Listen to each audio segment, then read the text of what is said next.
오늘 우리에게 주시는 하나님의 말씀은 누가복음 24장 1절에서 12절 말씀입니다.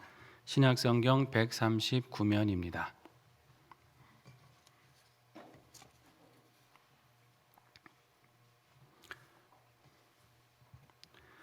누가복음 24장 1절에서 12절 말씀 한 절씩 교독하시겠습니다.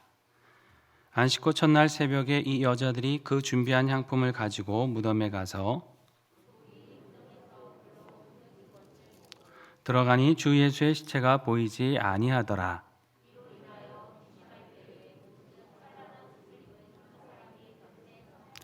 여자들이 두려워 얼굴을 땅에 대니 두 사람이 이르되 어찌하여 살아있는 자를 죽은 자 가운데서 찾느냐.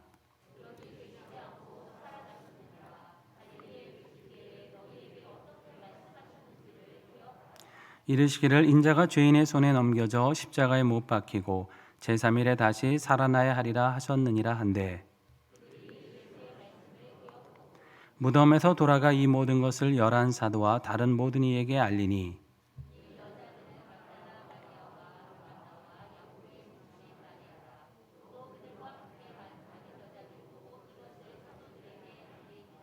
사도들은 그들의 말이 허탄한 듯이 들려 믿지 아니하나 베드로는 일어나 무덤에 달려가서 구부려 들여다보니 세마포만 보이는지라 그된 일을 놀랍게 여기며 집으로 돌아가니라.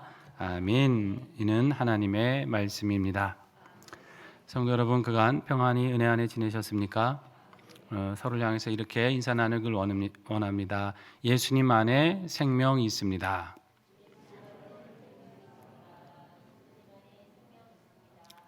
우리 주 예수님 안에 우리의 영원한 생명이 있고 우리가 그 안에 걸 때 그 생명을 풍성하게 누리게 됩니다.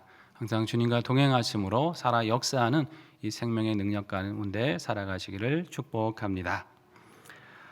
우리가 강해를 본문에 따라 가다 보니까 아직 고난 주간도 안 왔는데 벌써 이제 부활에 대한 말씀이 나오고 있습니다. 우리가 다음 주가 이제 고난 주간인데요.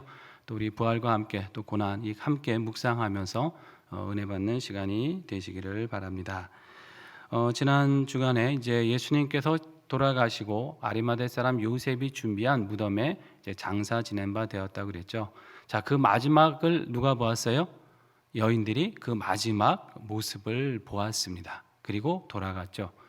그리고 나서 향품을 준비하고 경황 없이 장례를 했기 때문에 그 시신에 향품을 바른다든지 하는 걸 할 수가 없었어요. 너무나 경황이 없었지 않습니까? 그래서 이 여인들은 안식일을 지난 다음 주일이죠. 그때 당시로는 이제 일요일이라고 하는 그날 새벽에 이제 무덤을 찾아가는 그러한 장면이에요. 24장 1절에 보시면 안식 후 첫날 그랬습니다. 주일이죠. 그 날에 자, 이 여자들이 향품을 가지고 이제 무덤을 찾아가요. 자, 그런데 사실 이것도 굉장히 참 쉽지가 않았어요. 여러분 이제 이 무덤을 마지막 봤다 그랬지만 이제 마태나 마가에 보면 어떻게 했냐면 거기를 큰 돌로 입구를 막아버렸죠. 사람이 이렇게 뭐 몇 사람이 밀어서는 움직일 수 없는 그런 큰 돌을 굴려서 막았어요. 그리고 누구를 통해서 지키게 했습니까? 병사들을 통해서 지키게 했어요. 혹시라도 예수의 제자라고 하는 사람들이 시신을 몰래 훔쳐다가 예수님 다시 살아나셨다라고 거짓말하고 미혹하면 어떡하냐, 뭐 이런 어떤 우려 때문에도 그랬고, 그래서 아무도 출입하지 못하도록 뭐 나올 수도 없고 들어갈 수도 없는 이제 그렇게 이제 임봉을 해버리고 그 굴러가는 순간 그 봉인이 뜯어지면 이제 문제가 되는 거죠. 병사들까지 서서 지키게 만들었기 때문에 자, 이 여인들이 거길 다시 찾아간다고 한다는 게 그렇게 쉬운 문제는 아니었다는 것입니다. 들여보내주겠습니까? 설령 그런다 하더라도 절대 그럴 리가 없죠. 우리가 향품만 바르고 가겠다 그렇게 요청한다 한들 잘못하면 예수의 제자고 그 도당이구나 하면서 오히려 잡혀갈 수도 있는 그런 위기 가운데 여성들은 또 다시 그곳으로 찾아가고 있었다. 그러니까 예수님의 마지막 모습에도 끝까지 함께했던 것이 여성 제자고 또 이 위험을 무릅쓰고 또 그것을 찾아가고 있는 헌신하고 있는 사람도 누굽니까? 여성 제자라고 하는 것이에요. 누가는 특별히 이 여성 제자들이 가진 그 헌신을 많이 관심을 가지고 기록한 저자 아닙니까? 그러한 면이 있죠. 사실 뭐 예나 지금이나 그건 크게 다르지 않은 것 같아요. 어떤 헌신이나 사랑의 크기나 아무래도 어머니 또는 여성이 가진 그 헌신의 크기가 아무래도 크다고 하는 것이에요. 제가 이전에 그 인상 깊게 들었던 얘기가 있는데 지금도 이제 잊혀지지 않는 얘기가 있어요. 6.25 때였다 그럽니다. 6.25 때 가는데 한 가족이 피난을 가고 있었는데 포탄이 옆을 떨어진 거예요. 얼마나 놀랐겠습니까? 그러니까 아버지는 엎드려 그리고 엎드리고요. 어머니는 자식들을 이렇게 품에 안고서 엎드리는 거예요. 그 순간에. 그러니까 아버지는 엎드리라고 소리는 쳤는데 자기 혼자 엎드린 거고 그 아이들은 어머니가 이렇게 감싸고 엎드렸다. 이게 아버지 어머니의 차이가 이런 것인가 하는 그 얘기가 이제 지금도 생각이 나는데 예나 지금이나 보면 이 여성 제자들이 가진 그 헌신의 깊이가 참 컸다고 하는 것이죠. 자, 그런데 가서 보니까 자, 2절 보십시오. 돌이 어떻게 해요? 무덤에서 굴러서 옮겨졌어요. 자, 병사들도 있었어요. 원래 그다음에 봉인돼 가지고 움직이면 안 되게끔 다 막아놨어요. 근데 갔더니 그냥 큰 돌이 굴려 옮겨졌어요. 이게 뭐 한두 사람이 가서 민다고 해서 되는 게 아니라 그랬잖아요. 자, 여기 보면 마가복음에 보면 여인들이 그래서 걱정하면서 갔거든요. 야, 우리를 위해서 누가 돌을 옮겨줄 수 있을까? 설령 간다 한들 들어갈 수 있을까? 그 돌을 어떻게 움직일 수가 없잖아. 이 걱정을 하면서 거기를 갔거든요. 근데 와서 보니까 병사는 보이지 않고 돌은 옮겨져 굴러갔어요. 자, 더 중요한 건 뭡니까? 3절에 예수님의 시신이 보이지가 않았더라는 것이에요. 분명 새 무덤입니다. 예수님 외에는 다른 시신이 없던 것이죠. 그리고 홀로 장사됐고 돌로 막아놨는데 돌은 굴러졌는데 예수님 안에 계셔야 될 예수님은 보이지 않으셨다. 자, 굉장히 이제 혼란에 빠졌을 것 같아요. 어떻게 된 걸까? 혹시 로마 병정들이 그새 예수님을 시신을 다른 데로 옮겨갔는가? 유대 지도자들이 혹시 어떤 또 해를 가했는가? 뭐 여러 가지 걱정이 들지 않았겠습니까? 자, 그렇게 걱정을 할 때에 자, 4절에 보니까 이제 근심을 했죠. 마음에 염려가 되는데 찬란한 옷을 입은 누가요? 두 사람이 바로 그 무덤가에 서 있었다. 여러분 누구일 것 같습니까? 천사겠죠. 우리가 짐작하시는 대로 하나님의 보내신 사자입니다. 자, 여인들이 마음에 근심했다는 걸로 봐서 이 여인들 역시 예수님이 부활하실 거에 대해서는 미처 생각하지 못하고 있었어요. 그도 그럴 것이 뭐 남자 제자나 여자 제자나 지금 예수님이 갑자기 그렇게 돌아가셨기 때문에 뭐 부활하실 거 이런 거 생각할 경황이 없는 거예요. 슬픔에 아직도 잠겨 있고 그 슬픔 때문에 다른 것을 생각할 겨를이 지금 없는 상태입니다. 자, 그런데 갑자기 두 흰옷 입은 사람이 찬란한 영광 중에 나타나요. 자, 마가복음에서는 흰옷 입은 한 청년이었다라고 표현이 되어 있고 마태에 보면 눈같이 흰옷을 입은 주의 천사가 있었다 이렇게 표현이 되어 있어요. 자, 천사라는 점에서는 이제 공통점이 있는데 마태나 마가는 마치 이렇게 한 사람의 천사만 있었던 것처럼 이제 그렇게 기록을 하고 있고 누가는 두 사람이라고 분명히 기록을 하고 있어요. 여러분들이 성경을 읽다가 여기하고 왜 다르지? 이게 뭐가 문제인가라고 혹시라도 염려가 되실 수 있는데 자, 전혀 그렇게 걱정하실 필요는 없습니다. 자, 어느 것이 더 정확한 표현일 것 같습니까? 누가의 표현이 좀 더 정확한 표현입니다. 왜냐하면 그 당시 제가 계속 누가복음 통해서 얘기하면서 어떤 증언이나 증거가 효력을 갖기 위해서는 몇 사람 이상의 증언이 있어야 된다 그랬습니까? 최소 두 사람 이상의 증언이 합치가 돼야 증거 효력이 인정된다 그랬잖아요. 자, 두 천사가 나타났다는 건 뭐예요? 예수님이 부활하셨다는 정확한 증거를 말씀하기 위해서, 정확히 증언하기 위해서 두 사람이 나타난 거예요. 이 증언은 믿을 수 있는 증언이다 하는 것이죠.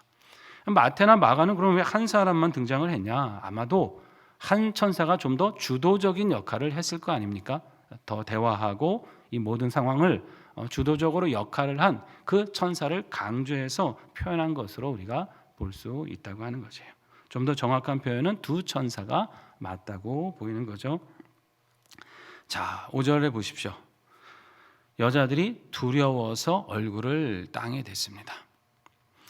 여러분 혹시 천사를 보신 적 있습니까? 아마 없으실 거예요. 보시면 굉장히 두려운 거잖아요.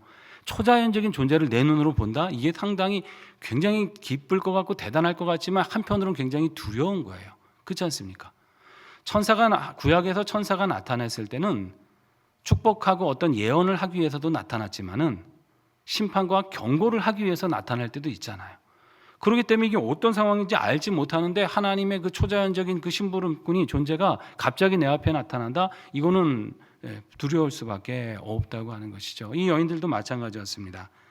잘못하면 이게 큰 영광을 보고 인간이 살아남지 못할 수 있기 때문에 두려운 마음에 엎드려요. 자, 그런데 이 천사들이 하는 말 보십시오. 자, 거기 5절 두 사람이 이르되부터 한번 읽어볼까요? 두 사람이 이르되 어찌하여 살아있는 자를 죽은 자 가운데서 찾느냐. 아멘. 자, 이 말씀이에요. 왜 살아있는 분을 죽은 이 무덤가에 와서 지금 찾고 있느냐.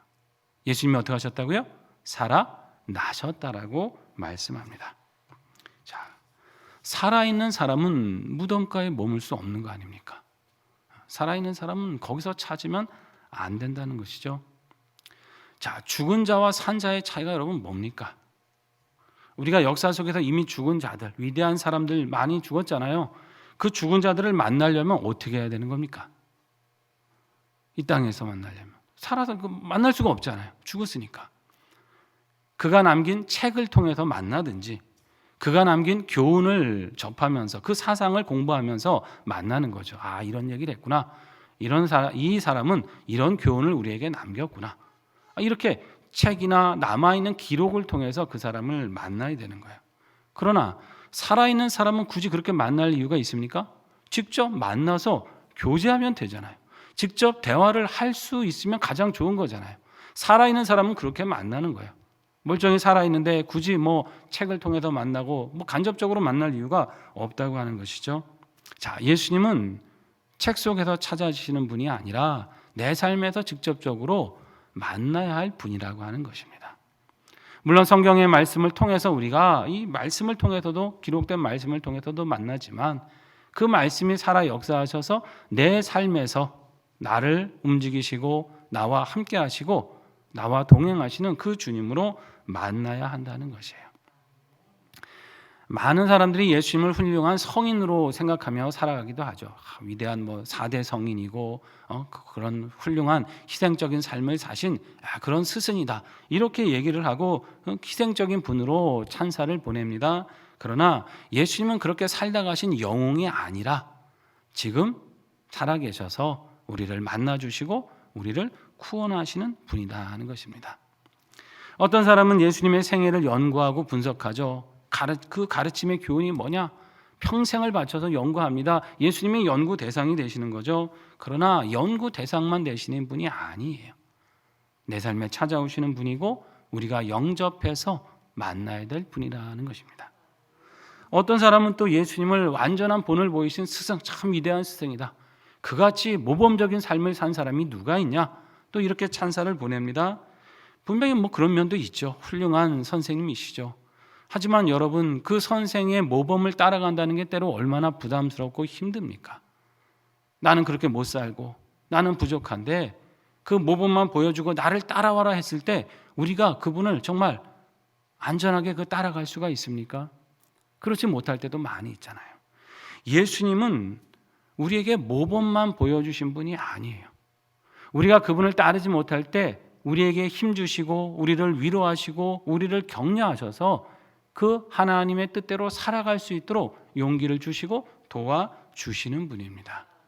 그분이 바로 살아계신 예수님이시다 하는 거예요. 그러니까 죽은 자처럼 책 속에서 찾고 모범에서 찾고 하는 게 아니라 내 삶에 직접적으로 만나고 나를 도와주시는 그분을 의지하고 내게 생명 주시는 그분과 동행하면서 주님을 풍성히 누리는 삶을 살아야 된다는 것입니다. 그럼 기독교라고 하는 종교는 뭡니까? 화려한 무덤을 꾸며놓고 장식하면서 추억하는 종교가 아닙니다. 그때 우리 스승님이 이렇게 참 멋진 삶을 살다 돌아가셨지. 그래, 우리는 그 교훈을 따라가야 돼. 막 무덤 꾸며놓고 장식하면서 거기서 추억하는 겁니까? 그게 아니에요. 시신에 향유나 바르면서 아픔을 달래는 그런 종교가 아니라고 하는 것입니다. 사망 권세를 이기신 그분을 오늘도 풍성히 누리며 살아가는 것, 여러분 이것이 우리가 믿는 신앙인 줄 믿습니다. 살아계신 그분과 함께하는 것, 그것이 바로 우리 기독교 신앙이라고 하는 것입니다. 늘 살아계신 주님으로 우리 예수님을 만나시길 바랍니다. 그 말씀 순종하고 내 삶의 한복판에서, 내 삶의 자리에서 나와 동행하시는 그분으로 누리는 우리 주님이 되시기를 바랍니다. 그렇게 말씀하고, 자 6절 7절에 보니까 천사가 이렇게 얘기하죠. 여기 계시지 않고 어떻게 해요? 살아나셨느니라. 갈릴리에 계실 때 너희에게 어떻게 말씀하는지를 한번 기억해 봐라. 이미 예수님이 다 얘기하셨다고 하는 것입니다. 분명히 그렇게 했지 않느냐. 7절에 인자가 죄인의 손에 넘겨져서 십자가에 못 박힌 다음에 제3일에 다시 살아나리라고 하셨지 않느냐. 분명히 예수님 말씀하셨다. 그것을 기억하라. 그 얘기예요. 여러분, 예수님께서 제자들과 함께 하시면서 순환당하고 부활하실 거를 얘기하셨습니까? 안 하셨습니까? 최소 3번 이상 얘기하셨어요. 성경에 기록돼서 나온 것만 3번입니다. 내가 인자가 팔리고 죽어야 되겠다. 내 목숨을 많은 사람에게 주러 온 것이다. 이러면서 얘기하는데 제자들이 그걸 제대로 들었어요? 대충 들었어요. 대충. 왜? 죽으시면 안 되거든요. 사셔서 왕이 되셔야 내가 우의정도 하고 좌의정도 하고 판서라도 할 텐데 지금 예수님 죽으신다 그러니까 이게 귀에 안 들어오는 거예요. 지금. 그 예수님 그 말할 때 서로 누가 높으냐고 다퉜잖아요. 누가 크냐, 누가 자리가 더 서열이 높냐. 제자들이 듣긴 들었는데 그게 기억날 만큼 거기에 집중하지 않고 자기들의 욕심의 마음에 많이 가려져 있었다는 것이죠. 그건 남성 제자나 여성 제자나 다 들었을 건데 그걸 다 이제 잊어버리고 있었어요. 더구나 큰 슬픔 가운데 지금 갑자기 처하니까 뭐 예전에 들었던 게 뭐 생각이 났겠습니까? 하나도 이제 생각이 안 나고 있는데 천사가 상기시켜 주죠. 분명히 말씀하셨다. 살아나리라 하셨다. 한번 기억해 봐라. 이렇게 다시 한번 말씀하는 것이죠. 여러분, 어떤 위기를 만나도요, 어떤 절망을 만나도 무엇이 생각나면 산다고요? 말씀이 생각나면 사는 거예요. 살다 보면 정말 뭐 아무것도 생각 안 날 큰 고난이 있을 수 있죠. 뭐 기도도 안 되고 정말 뭐 어떻게 해야 될지도 모르겠고 뭐 아무런 도움의 손길도 없고 그렇게 절망하고 한숨 지을 때 하나님의 말씀이 생각나면 여러분 그 말씀 붙들고 사는 겁니다. 그 말씀이 왜 우리에게 주어졌겠어요? 그 말씀 의지해서 살라고 주어진 거예요. 하나님의 말씀은 생명 아닙니까? 말씀하셨더니 그대로 되니라. 말씀하셨더니 사람이 생명이 된지라. 뭐 하나님의 말씀이면 인생이 사는 줄 믿는 것입니다. 어떤 삶의 자리에 처하더라도 여러분 말씀이 생각나는 삶을 살아가시기를 축복합니다. 그러려면 어떻게 되겠어요? 말씀 많이 묵상하고 사모하고 붙들고 기도하고 그렇게 살아가야 될 줄로 믿습니다. 자, 8절 보십시오. 자, 그들이 어떻게 해요? 예수의 말씀을 기억했어요. 기억했어요. 그러니까 기억이 난 거죠. 이제 듣고 보니 예수님이 그러셨네. 3번이나 무려 우리한테 그렇게 말씀하셨던 게 이제 생각이 나는구나 하고 이제 기억이 나요. 그러니까 어떻게 해요? 가서 무덤에서 돌아가서 11사도하고 다른 모든 사람한테도 이걸 어떻게 해요? 알렸어요. 예수님이 부활하셨습니다. 그분이 살아나셨습니다. 어떻게 전했겠어요? 그렇게만 전했겠어요? 예전에 우리한테 얘기하셨잖아요. 그때 그 길 갈 때 빌립보 가이사랴에서 예수님이 인자가 죽고 살아날 거라고 하셨잖아요. 그때 또 어느 곳에서 당신들이 서로 누가 높냐고 다툴 때 예수님이 그때 그 얘기 하셨잖아요. 생각해 보세요 하면서 다른 제자들의 잊혀진 기억도 지금 상기시켜 주고 있는 것이죠. 기억하니까 믿게 된 거죠. 믿으니까 확신이 생기고 확신이 생기니까 다른 사람한테 가서 전하게 된 거예요. 우리가 어떤 소식을 담대히 전하려면 내가 믿어야 될 거 아닙니까? 믿어야 전하는 거지 내가 안 믿으면서 전할 수는 없잖아요.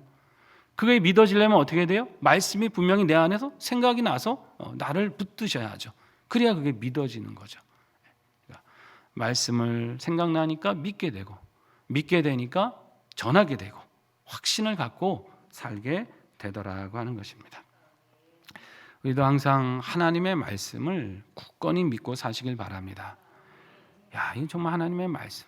여러분, 하나님의 말씀은 내 경험보다도 믿을 만한 것입니다. 내 지식과 판단, 세상의 그 어떤 교훈보다도 확실히 믿을 수 있는 것이 하나님의 말씀이다. 우리의 경험은 틀릴 수도 있고 우리의 판단은 잘못될 수도 있지만 하나님의 말씀은 결코 실수가 없으시고 잘못된 것이 없으십니다. 그걸 믿을 때 우리는 확신에 거하게 되고 우리는 안전함에 거하게 되고 생명의 길로 걸어가게 될 것입니다. 자, 그렇게 이제 전했는데요. 자, 그 여인들이 누구냐? 도대체 이 부활의 소식을 전했던 여인들이 이제 10절에 나옵니다. 자, 누구예요? 첫 번째 막달라 마리와 그다음에 요한나 또 야고보의 모친 마리아와 또 그들만 있었던 게 아니죠. 그들과 함께했던 다른 여자들도 아주 다수의 복수의 여성들이 지금 사도들한테 이 말을 전하고 있다. 참 부활의 첫 증인, 첫 전도자는 누구예요? 이 여성 제자들이에요. 이 여성 제자들이 첫 증인이 돼서 첫 그 증거하고 전도하는 그런 일꾼들이 되었다는 것입니다. 자, 이 막달라 마리아 우리가 가끔 이제 등장하는 여인이지만 그 7 귀신 들렸다가 치유받았다고 알려진 그 마리아 아닙니까? 예수님을 아주 헌신적으로 섬겼던 여인이고, 자, 요한나라고 하는 사람은 헤롯 있죠. 헤롯 분봉왕 헤롯이 많이 있었잖아요. 그 헤롯의 청지기 중에 그러니까 그 모든 집안 사물을 돌보는 청지기 구사라고 하는 사람이 있어요. 그 구사의 아내였습니다. 그러니까 헤롯의 신복의 아내 되는 여인이 요한나라는 여인이었어요. 그래서 그 지위가 있다 보니까 아무래도 여러 그 물질이나 상황 속에서 예수님과 제자들을 잘 섬겼던 그런 제자입니다. 그러니까 이 헤롯은 그 당시 뭐 당연히 예수님을 믿지도 않았고 따르지도 않았지만 또 그 주변의 측근들 가운데 또 예수님을 또 호의적으로 생각하고 이렇게 믿고 따랐던 사람도 있었다. 그러니까 하나님의 역사는 참 다양하게 그 제자들을 곳곳에 두셔서 역사를 이루셨다고 하는 것이죠. 자, 야고보의 모친 마리아가 하도 이제 많이 나오니까 그 앞에 이제 설명이 붙죠. 예수님의 어머니도 마리아인데 여기는 이제 야고보의 모친 마리아. 자, 이 야고보는 그 사도 요한의 형제 야고보가 아닙니다. 왜냐하면 그 야고보와 그 요한은 세베대의 아들들로서 이렇게 나와요. 그리고 그 야고보와 요한은 실제로 그 예수님과 이종사촌 간의 관계가 있는 그런 제자였죠. 그 야고보고, 여기 야고보는 이제 마가복음 15장 40절에 나오는데 여긴 작은 야고보라고 이렇게 이름이 붙어 있습니다. 그러니까 야고보와 요한의 그 야고보가 아니라 같은 이름의 작은 야고보다. 그러니까 아마도 이제 나이가 좀 더 어렸던 사람이 아니었나 우리가 그렇게 짐작할 수 있는 거죠. 그리고 이 외에도 또 여러 여인들이 이름이 다 등장하지 않았지만 예수님의 부활의 증인이 되었다. 자, 이 증언은 확실합니까? 아닙니까? 확실한 거예요. 왜? 마지막에 어찌 된 것을 이 여인들이 봤어요. 그리고 그 마지막 모습에서 부활하신 첫 모습도 이 여인들이 보았어요. 그래서 이 여인들의 증언은 확실한 것이다. 또 천사가 그 무덤가에서 예수님이 부활하시고 살아나셨다라고 분명히 증언해 주었습니다. 이 부활의 증인이 된 거죠. 이 부활의 사건은 꾸며낸 이야기가 아니라 하나님께서 이루신 역사적인 사실이었다고 말씀하는 겁니다. 자, 문제는 11절 보시면 자, 사도들한테 알렸으면 이게 얼마나 기쁜 소식입니까? 깜짝 놀라고 막 그래야 되는데 그들의 말이 어떻게 해요? 허탄한 듯이 들려서 믿지 않았어요. 그러니까 참 이 사람이 그렇죠. 이 믿음이라는 것도 참 어떻게 보면 은혜죠. 아니 얘기해 주는데도 와서 증언해 주고 천사들 만났다고 하는데도 우리가 마지막 모습이 어땠는지 봤고 오늘 아침에도 가서 봤는데 안 계시더라고 분명히 여러 여인이 얘기하는데도 사도들은 이게 안 믿어지는 거예요. 여기 허탄한 데 들렸다 그러는데 이게 이제 레로스라는 말을 쓰는데요. 이게 원래 이제 어리석은 말이다, 쓸데없는 잡담이다 이런 표현이 있는데 이 의학적으로 좀 더 나가면 뭐냐면 과대망상이다라고 하는 표현이 있어요. 그러니까 제자들이 지금 이 여인들의 말이 그냥 뭐 시답지 않다, 말도 안 된다 이 정도가 아니라 이 여인들이 지금 정신이 온전치 않겠구나라고까지 생각을 했다고 하는 것이에요. 그럴 수 있잖아요. 너무 슬픔이 크니까. 왜 사람이 너무나 큰 충격을 받고 슬픔이 크면 잠시 이렇게 멍해지고 온전치 않고 정신이 말도 이렇게 온전치 않게 할 수도 있잖아요. 아마 이제 제자들은 이 여인들이 지금 너무 큰 슬픔에 빠져서 현실 분간을 하지 못하고 지금 온전치 않은 얘기를 하고 있다라고 생각했다고 하는 것입니다. 자, 그러니까 참 재밌는 게 예수님이 분명히 남자 제자들 특별히 이 사람들에게도 여러 번 그 얘기를 하셨는데, 자, 3번 이상 최소 말씀하셨는데도 이게 안 믿겨지니까 와서 또 그걸 증언해줘도 여전히 믿지 못하는 거예요. 허탄하게 들렸던 거예요. 참 이거 보면 이 믿음이라는 것도 참 은혜인 것이고요. 믿음이 생기기 위해서는 말씀을 귀담아 듣고 집중해서 들어야 한다고 하는 것이에요. 여러분, 들린다고 해서 다 내 겁니까? 아니에요. 그냥 듣고 잊어버리면 내 게 아니죠. 듣고 생각하고 상고해서 아, 그렇구나 하고 믿고 따르고 순종하는 것이 그게 내 거라고 하는 것이죠. 제자들은 듣긴 들었는데 전혀 그 집중도 안 했고 따를 마음이 없었다고 하는 것이에요. 근데 결국 여러분, 예수님 말씀하시는 바, 하나님 말씀하시는 것은 반드시 말씀하는 대로 되시는 줄 믿으시길 바랍니다. 여러분, 우리 인생도 그렇고요, 우리 역사도 마찬가지입니다. 하나님이 뜻하시고 말씀하신 대로 되는 거예요. 그러니까 여러분, 믿지 못하고 걱정하고 불안할 필요가 없는 거죠. 왜? 하나님 말씀대로 될 거 아닙니까? 어차피 내 인생이라는 것이 말씀 믿고 그대로 가면 그대로 내 삶 가운데 이루어지는 거예요. 우리의 지난 시간들을 한번 가만히 생각해 보십시오. 여러분, 기도하고 말씀 붙들고 하나님 이렇게 해주셔야 됩니다. 저 이것도 필요해요. 이 기도 들어주셔야 돼요. 라고 숱하게 기도했을 때 정말 아무것도 이루어진 것 같지도 않고 뭐가 막막했고 나도 어느 순간 나도 잊어버리고 있었지만 곰곰이 지나보면 기도한 대로 다 해주신 거 아닙니까? 내가 간구한 대로 하나님 이끌어 주셔왔잖아요.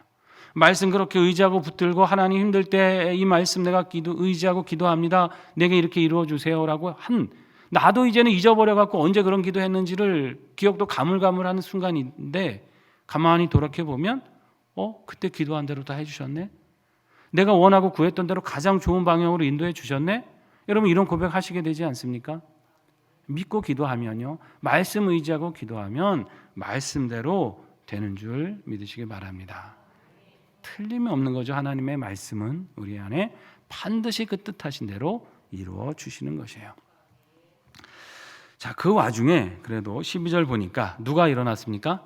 베드로. 역시 우리 행동하는 제자 베드로죠. 무덤에 달려가요. 그죠? 그리고 이제 요한복음에 보면 또 한 사람이 같이 달려가는데 이제 그 사람이 젊다 보니까 더 빨리 갔어요. 이제 사도 요한이었을 건데. 근데 들어가지 못하고 있는데 이제 베드로는 앞질러 가지고 그냥 무조건 들어가고 봅니다. 그리고 가서 들여다 보니까 뭐만 있습니까? 세마포만 놓여 있었어요. 그리고 요한복음에 보면 좀 더 자세히 있는데 수건도 한 켠에 개켜 있더라. 그 머리를 싼 수건이 개켜 있고 세마포가 놓여 있고. 자, 그러면 여러분, 누가 시신을 훔쳐간 겁니까? 아니면 시신이 일어나서 수건을 내려놓고 옷을 벗은 겁니까? 어느 게 맞는 거예요? 수건을 개켜 있다고 하는 건 누가 시신을 훔쳐가면서 수건을 거기다 개켜놓고 훔쳐가겠냐고요? 아니죠. 예수님이 부활하셨다는 걸 증거하는 거예요. 누우셨는데 일어나셨다는 거죠. 일어나셔서 스스로 그 수건을 벗으셨다는 거죠. 그 표현을 지금 성경이 하고 있는 겁니다. 결국 베드로나 제자들 또 여인들이 결국 확인한 건 뭐예요? 빈 무덤인 것이죠. 예수님의 시신을 확인한 게 아니라 살아나셔서 부활하신 그 빈 무덤을 이들이 확인했다는 것입니다. 그 말은 예수님은 사망 권세를 깨뜨리시고 부활하신 것입니다. 그렇습니다, 여러분. 예수님의 무덤은 비어 있습니다. 뿐만 아니라 예수 그리스도를 구주로 믿는 우리의 무덤도 나중에는 비게 될 것입니다. 우리가 잠시는 이 땅의 육신에 이 땅에 묻힐지라도 이제 부활의 그날에 우리의 모든 무덤은 다 비어 있게 될 것이에요. 우리 모두는 영생 얻은 자가 되어 부활의 몸을 입고 천국으로 이사해서 영원히 살아가는 사람이 되는 것입니다. 우리의 소망은 어디 있는 겁니까? 무덤 너머에 있는 거예요. 죽음과 어둠과 사망이 가득한 그 무덤 너머의 영원한 생명과 하늘나라를 바라보는 그 소망, 그것이 바로 우리의 소망인 것입니다. 삶에서 어떠한 고난과 어려움을 만날지라도 여러분 결코 좌절하거나 낙심하지 마세요. 이 영원한 생명의 능력이 우리에게 있습니다. 주님이 우리에게 허락해 주신 것입니다. 이 능력으로 이 부활을 바라보면서 삶의 모든 시간들을 기쁨과 능력으로 승리하며 살아가시기를 축원합니다.